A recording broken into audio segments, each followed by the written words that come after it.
gente, tudo bem? Tati Ribeiro aqui de novo no canal para vocês. E dessa vez com um convidado super especial, Patrick Lopes. E aí, rapaziada, muito obrigado pelo convite, primeiramente, né? Estamos aqui para fazer aquela receita que fizemos 4 anos atrás, né? Lembrando, uma barriga de porco, né? Que eu fiz pururucada, porqueta. Teve muita história, né, Patrick? Muita entrevista. Para quem não conhece aí, 4 anos atrás, 3 mais ou menos, eu fiz um vídeo pro meu canal no YouTube entrevistando a Tati, né? Falando um pouco da sua vinda para os Estados Unidos, como que você foi se desenvolvendo, como que você chegou na posição que você estava na época de cozinheira de um restaurante, né? Uhum. E hoje estamos aqui para refazer, só que perguntar umas coisas pra Tati, ver o que mudou na sua vida desde então, né? E comer uma comida boa também, novamente, certo? Hoje a gente vai precisar aqui para cozinhar, a gente vai precisar de queijo brie para fazer o nosso risoto, cebola, alho, a porqueta que já tá no fogo, porque ela demora muito para cozinhar, ela é cozinhada a 250 graus por quase mais ou menos 2 horas em baixa temperatura. Então a gente tem muita coisa para mostrar para vocês, muita coisa para mostrar o que mudou na minha vida, o que mudou também na sua vida, né, Patrick? Com certeza. E vem com a gente que esse vídeo vai ser show de bola. Gente, então, vamos começar a fazer a outra parte do prato, que é o risoto de queijo brie. Pro nosso risoto a gente vai precisar de meia cebola cortada. Bom, mas e aí? Conta pra mim, pra gente começar essa conversa, o que mudou profissionalmente na sua vida desde então? Lá de 2019, lá no Beija-Flor, quando você era uma chefe de cozinha, né? E hoje você é uma chefe pessoal. Hoje eu trabalho como... Depois daquele tempo, acho que depois daquela gravação, muita coisa mudou, né, na minha vida. Eu acho que eu me tornei, as pessoas começaram a querer conhecer mais o meu trabalho, querer conhecer mais sobre mim, sobre a minha história que me trouxe para a América. E depois disso tudo, eu me tornei eu já era private chef no Brasil, sim, né? Como a gente já tinha falado antes lá naquele vídeo. E quando eu vim para cá, eu vim na intenção até de ser realmente uma private chef. Só que no começo eu sabia que não ia ser tão fácil, né? Porque eu queria trabalhar apresentar a nossa comida para os americanos. Então no primeiro momento foi no restaurante e depois eu me tornei de novo uma private chef em Nova York. E isso foi o que mudou um pouco a trajetória da minha vida na América. Sim, legal. Na época que eu fiz aquele vídeo, eu nem pensava que ia impactar a sua vida Não que impactou muito, mas mudou o curso da sua história. Você conheceu pessoas que você nunca conheceria se não fosse aquele vídeo. Muita coisa aconteceu. Foi um efeito borboleta aquele vídeo, né? Foi um efeito borboleta, exatamente. Isso é o legal de trabalhar com a internet, que a gente conhece as pessoas, a gente cria conteúdo que vai mudar realmente a vida das pessoas. E você falou aí agora, você é uma chefe pessoal. Uma private chef. Uma personal chef, como fala no Brasil, né? Que é o chefe privado que trabalha... Então você trabalha na casa de uma pessoa. Eu trabalho na casa de uma pessoa todos os dias, né? Então eu faço desde o café da manhã ao jantar dele, né? Sim. Então todo dia é como se fosse literalmente um restaurante em casa. Sim. Né? Porque eu tenho toda essa coisa da técnica, do prato bem elaborado, da apresentação do prato, é muito diferente, assim, tipo, quase todas as vezes que o meu chefe vai comer, o prato dele tá sempre, do primeiro ele come com os olhos, a não ser que eu esteja muito corrida e cheguei rápido e às vezes acontece dele querer comer rápido, né? A diferença é que eles gostam disso, primeiro que é a comida fresca todo dia, né? Tudo que não feito é normal pra cá, não é normal. Nos Estados Unidos é muito comum você pedir comida na rua, um delivery, né? Não é comum a galera fazer comida em casa como a gente está acostumado no Brasil, né? Você gosta mais do que você gostava no restaurante? Tem alguma mudança pra você assim? Ou é algum desafio que você tá animado? Cara, é uma experiência diferente, porque o restaurante, ele te traz não que no private não traga, porque, por exemplo, quase todos os dias, quando você trabalha num restaurante, é um reconhecimento um pouco maior, as pessoas veem mais o teu trabalho, você sente mais a emoção tem aquele rush, a hora do rush, tem né? a hora do rush, tem a emoção de você fazer acontecer ali naquele momento, entendeu? Sim. E o Private Chef é que eu posso fazer o que eu quiser. Não tem limite, Você, assim, sabe? você é literalmente a chefe da chefe, né? Não tem ninguém acima de você, óbvio, a não ser o cliente, né? E não só por isso, não só por esse ponto de vista, mas pelo ponto de que eu posso criar, recriar, fazer. Perguntar um negócio. A gente gravou em 2019, todo mundo sabe aí que em 2020 aconteceu um negócio no mundo, né? Que mudou tudo.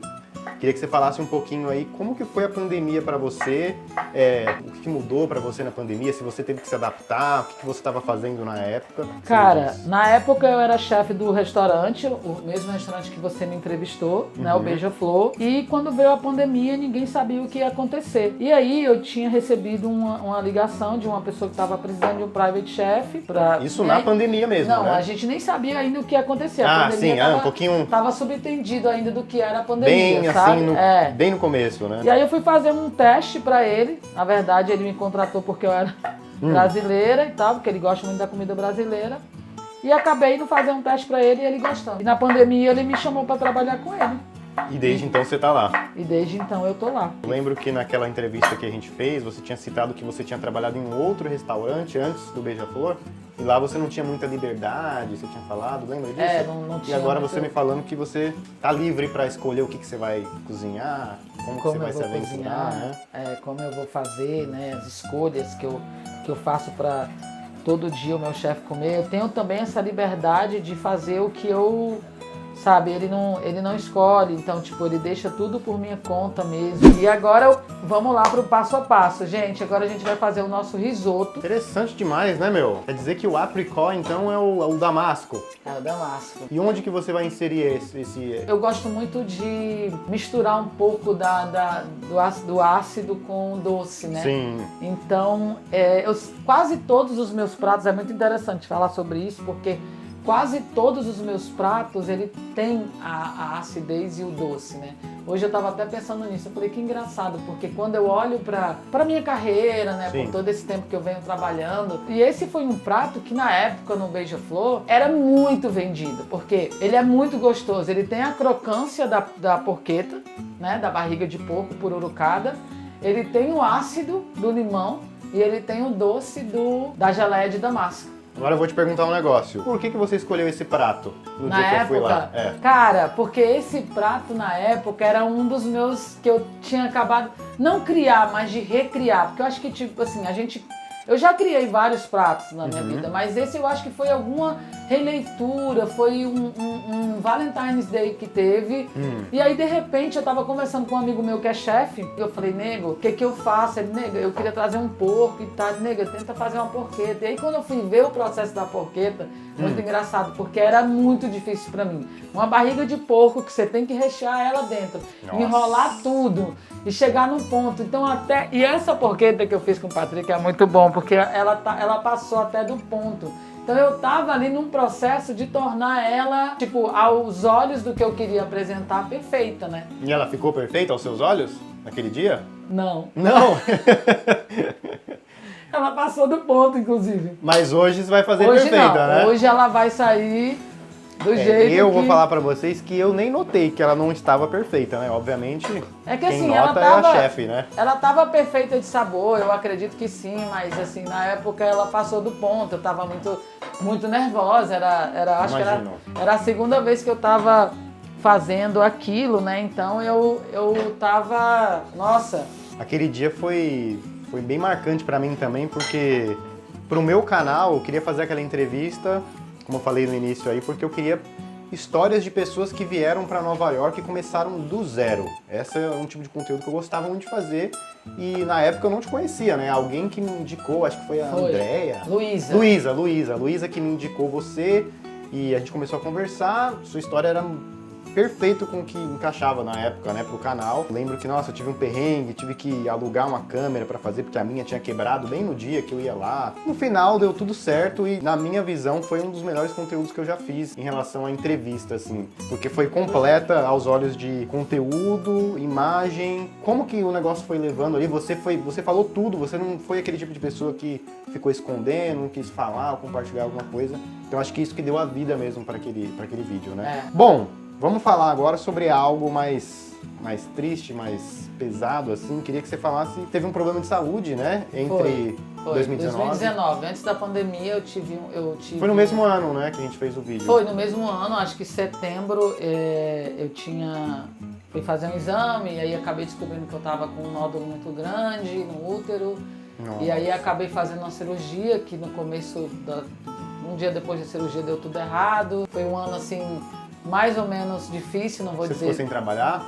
Eu fiquei só tempo? 45 dias sem trabalhar, né, pra me recuperar e tudo. E aí depois disso tudo veio a pandemia. Na minha vida foi um divisor de águas, Sim. me trouxe até aqui. No meio disso tudo, eu comecei o ano de 2022 querendo fazer uma mudança, querendo fazer coisas novas, não entendia o que fazer. E aí surgiu a ideia de eu fazer um documentário. Tá na produção? Tô na produção do documentário. E aí, conversando com meu amigo Eduardo Dantas, meu filmmaker aqui, amigo, Tati, vamos fazer um canal. Você precisa fazer um canal, você tem conteúdo, você é boa, você sabe, você vai ajudar. Eu vi que depois disso, né, depois desse problema que você teve, parece que você se abriu mais a querer gravar várias coisas diferentes e se aventurar. Você acha que teve algum momento nessa dificuldade que você passou que te deu alguma coisa assim, nossa, agora eu tô vendo coisas que eu não via antes, mudou alguma coisa na sua cabeça? Eu acho que sim, mudou. Acho que aquela cirurgia ali, ela foi, literalmente, ela foi um divisor de águas na minha vida. Ali foi quando eu realmente comecei a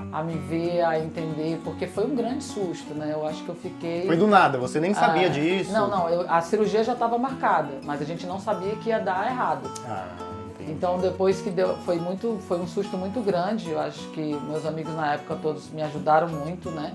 Que quando você mora na América, você tem que ter amigos mesmo. Foi naquela época exatamente que, tipo assim, foram os meus amigos que me acolheram. Eu fiquei na UTI, eu fiquei sem trabalhar, Eduardo levava comida. Na época, minha namorada ficava lá comigo quase que 24 horas e tal. E tinha a minha melhor amiga que veio do Brasil pra cuidar de mim.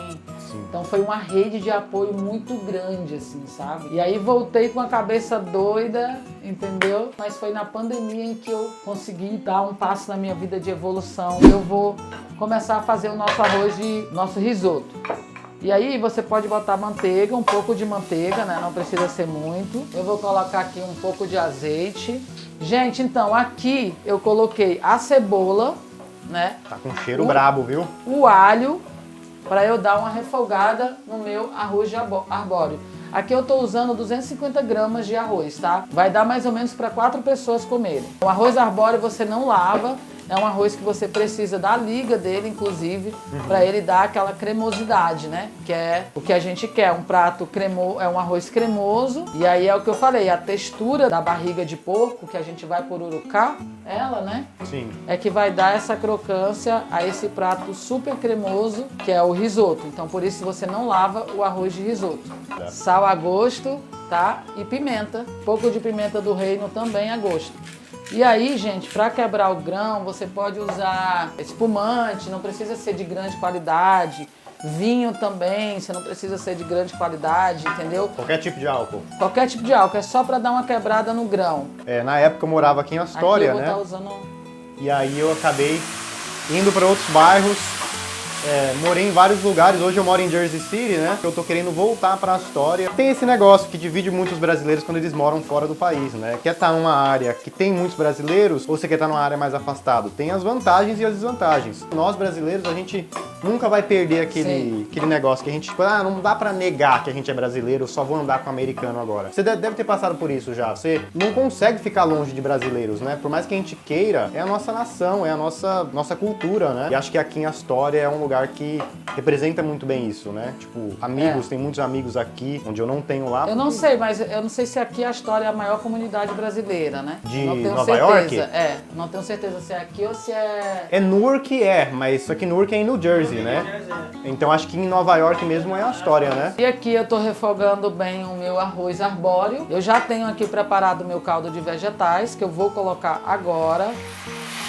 E é sempre super importante para dar a cremosidade, você tá sempre mexendo o arroz. Eu gosto de comer ele mais cozido, mas tem gente que gosta dele mais al dente. Eu vou fazer al dente, que eu acho que talvez seja a preferência de todos vocês. Patrick não vai vir aqui na minha cozinha e não vai Pelo menos botar a mão na massa, né? Opa, eu sou cozinheiro, hein? Então ele já Fala mexeu o comigo. arroz, ele já fez aqui ó, um passo do arroz de risoto e agora ele vai cortar o queijo brie pra gente. Eu vou usar aqui, gente, mais ou menos 200 gramas de queijo brie, tá? Mas pode botar o tanto que vocês quiserem, porque a mistura dele com o damasco é perfeita. Bom, enquanto eu vou cortando aqui, você vai me corrigindo se eu fazer alguma coisa errada. Vou te perguntar a respeito do seu documentário, né? Você falou pra mim que você tá produzindo um documentário. Você fala um pouquinho pra gente como que tá indo, onde que vai estar esse documentário, o pessoal poder assistir. A gente ainda não sabe exatamente onde vai estar, mas eu vou contar pra vocês como surgiu um pouco rapidamente Correto. essa história do documentário. Esse documentário surgiu em 2016, quando eu cheguei na América conversando com um amigo, um grande amigo meu, Lucas, e ele falou, pô, você precisava fazer um documentário. E na época nem passava na minha cabeça. Eu realmente tenho uma história de superação muito grande, eu batalhei muito para conquistar tudo que eu tenho hoje, minha profissão, minha carreira. Aprovado? Peraí. Super aprovado, super! Você cortou muito bem o queijo brie. Tá e aí certo. a gente vai deixar separadinho aqui, para na hora que o nosso arroz estiver bom, colocar o queijo brie. E aí o que aconteceu foi que teve essa conversa, né, em 2016, quando tudo começou. E aí em 2022 eu comecei o ano querendo movimentar minha vida, querendo fazer alguma coisa. Eu sempre fui uma pessoa que eu gosto muito de falar. Quando eu falo sobre a minha história, não é sobre uma história triste, é sobre a história de uma mulher que, ao meio ao nada, sobreviveu e A mulher batalhadora, né? e a minha carreira, meu dom que Deus me deu foi me fazendo evoluir e é isso que eu quero passar para as pessoas, né? Então, e aí, 2022, eu inquieta, encontrei uma amiga minha que hoje é produtora e ela é produtora, inclusive, do meu documentário e eu falei com ela, cara, eu quero fazer um documentário. Sim. E aí, ela na hora meio que se assustou assim, não entendeu, mas eu talvez não sabia nem o que eu estava falando. Mas comecei 2022 com esse projeto. Final de 2022 concretizamos ele, né? Que é um projeto onde vai falar um pouco sobre a história da minha vida, sobre como eu me tornei uma chefe, que não é fácil, né? Ser forte, ser corajoso é uma tarefa muito difícil porque você tem que se enfrentar, você tem que enfrentar os seus monstros, né? Qual foi a coisa mais difícil que você passou?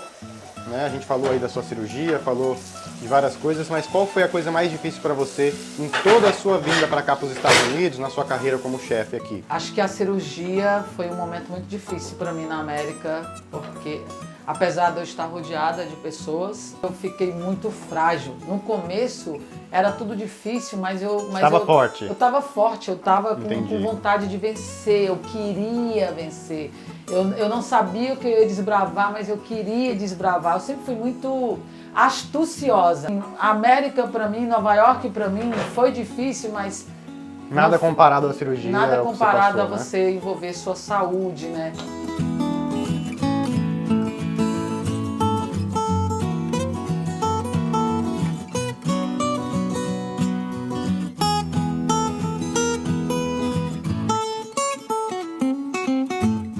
E aí aqui, ó, o arroz de risoto já tá pronto. Esse aqui você pode dizer que é um dos seus top 3 pratos favoritos de cozinhar? Não. Não? Sério? Qual que é? Fala rapidinho aí. O arroz de rabada pode ser meu top 1. Muqueca pode Aí, estar ó, no já meu tem top 3. 2. A banana recheada pode ter. Eu tô numa. Que agora eu tô Sim. numa pegada mais diferente, né? Toda comida é afetiva. Mas tem comida que ela é mais que afetiva, é uma lembrança da mãe, da avó, da prima, da irmã. Então é uma comida que, além de te alimentar, saciar sua fome, alimenta sua alma, né?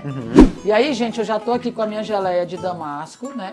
Cozida, exatamente como eu quero. E agora eu vou tirar a minha porqueta do forno, Nossa. né? E aí, ó, olha aqui, ó, olha isso aqui, ó. Essa casquinha, ela vai dar uma pororocada quando eu jogar o óleo quente nela.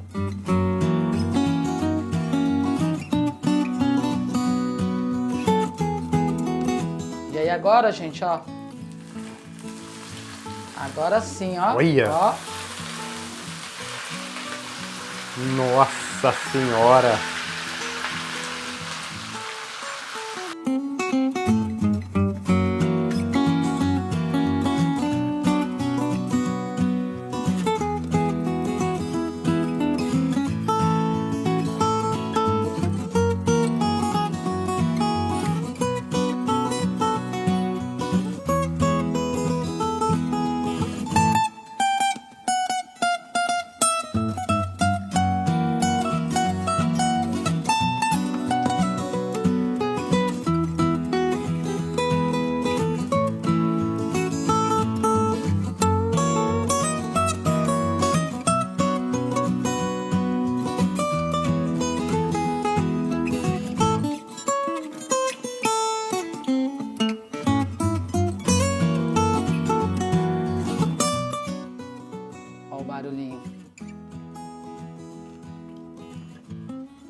Tá bem temperado, tá bem suave, na verdade, né? Toque do limão faz toda a diferença no prato, né? Não é uma coisa que enjoa. E para finalizar o vídeo de hoje, agradecer aqui ao Patrick. Que isso, eu por que essa... agradeço você cozinhar essa coisa. Não, eu ajudei a cozinhar também, né? Não, você foi a parte principal aí Tava para ali pegar mexendo, né? Parte da o ponto estrutura. que a gente queria chegar e agradecer imensamente você ter vindo até aqui e isso. fazer esse vídeo com a gente 4 anos depois, né? E contar um pouco das histórias que aconteceu. O prazer é meu. Eu agradeço muito. Eu gosto muito de comida, cresci com pessoas cozinhando ao meu redor, então eu me identifico muito com isso aqui. Não só com o prato, mas com toda a vibe que tá aqui. Então eu agradeço. Sempre que quiser me chamar, estou aqui. E é isso, rapaziada. Vamos que vamos. E, gente, obrigada a todo mundo. Espero que vocês gostem do nosso vídeo de hoje. Curtam, dê like, segue a gente lá, dá essa força aí para o nosso canal ficar cada vez mais conhecido. Segue no Instagram, Tati Ribeiro. Muito obrigada por vocês estarem aí com a gente todos esses meses. E até semana que vem. Um beijo! Valeu!